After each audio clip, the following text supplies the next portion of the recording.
This is my map, RAILWAVE.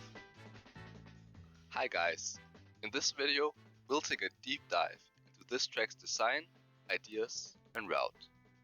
Hopefully we'll all learn something so we can improve our future maps. RAILWAVE is a 46-second long mixed grass and road map. It's mostly tech, but it's also inspired by the campaign style, which means it's pretty easy to try. When I made this map, I had been in a kind of rut for mapping. I had been messing around in the editor, but nothing really seemed to work. With my maps, I generally want a concept or mechanic that can steer the direction of the design, to make it all come together and feel less random. Think of a Super Mario level.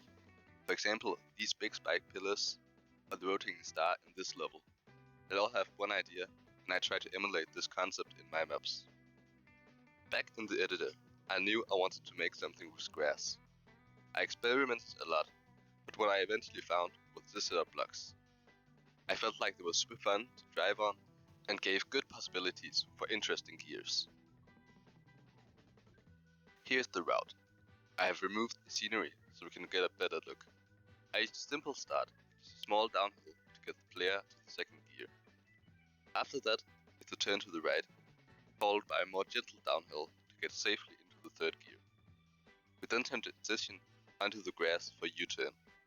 The hole you have to avoid here came from an earlier experiment, so I placed it here, since I don't think it can carry a whole map built around just this. Next, we find ourselves at the first checkpoint, which is a diagonal road piece with a checkpoint in the middle. You need to be careful when exiting the grass, so you can align yourself for the next section. Remember the setup blocks from earlier? Yeah. I copy pasted this in here and made it so you have to swing out and around the corner to get proper grip by the downhill. The swoop, as I like to call it, is pretty hard to get with gearing up to the fourth gear whilst not sliding. It's especially hard since you don't see the back of your car while driving. I haven't really decided if this is good or bad. I guess only time will tell. Next up, we have a little downtime, with a turn and a clean jump. Now you have to avoid this corner again, to not hit the penalty grass, then be ready for the next turn. The next turn is tight left-handed, one half being road and the other grass. If you don't get the previous part right, there's a good chance you'll crash into the wall. If you survive that section, you will notice another hole that you have to avoid while still taking a tight line. Maybe you also start to see a pattern for the section of the map. The idea is to use the same concept, but to change it up just enough to feel unique every time. This is what I have done on RAILWAVE and on most of my newer maps. After this basic turn, you see the swoop again, but this time mixed up. This time is with a jump in the middle. Personally, I think this is a good way to mix it up. Then you gear down with a gentle uphill, which works as setup for the next turn. And honestly, I'm not the biggest fan of this turn, mostly because it's kind of blind and too hard. New players will just fall off the side since it's pretty tight. The downhill is where you gear up again, but it's hard to get right. In this situation, I think it's a good thing. Final part is this, a large grass section with one big turn. There's one of these outward curved blocks at the end of the map. This serves as a goodbye to the central idea of the map. Two finishes are placed, one being the risky finish, requiring you to go tight on the final diagonal road.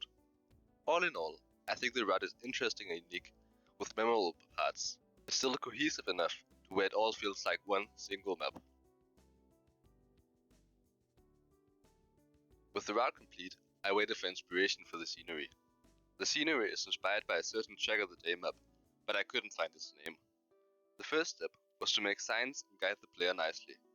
But actually, the main scenery consists of only 3 basic ideas.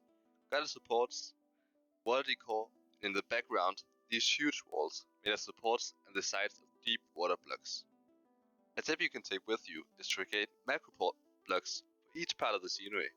It will save you a lot of time in the long run. This is what I did. It worked great. In addition to sprinkling these things all over the track, I used canopies and blue plastic when it felt a little bit empty. The long diagonal bars at the top were added in last, to give a little something extra, to make it feel different from other maps. Even though the scenery is less important than the route, it's what the player will see first, and what will attract players. Therefore, I also find it pretty important. Let's do a quick overview on how the map turned out and the lesson you can take with you while I show you the route from start to finish. Build with an idea from the beginning. If you don't do this, a map can feel random. This one is pretty obvious, but make sure players can see what's ahead. Blind is bad. Use macro blocks, especially making a lot of scenery. It can save hours. With all that said, I'm pretty happy with this map. I believe I let it luck while making this, especially about scenery. Give your thoughts on RAILWAVE down in the comments. Was it good or was it bad? I'd like to hear everything. And subscribe to help the channel out of the depths of the algorithm. Thanks for watching.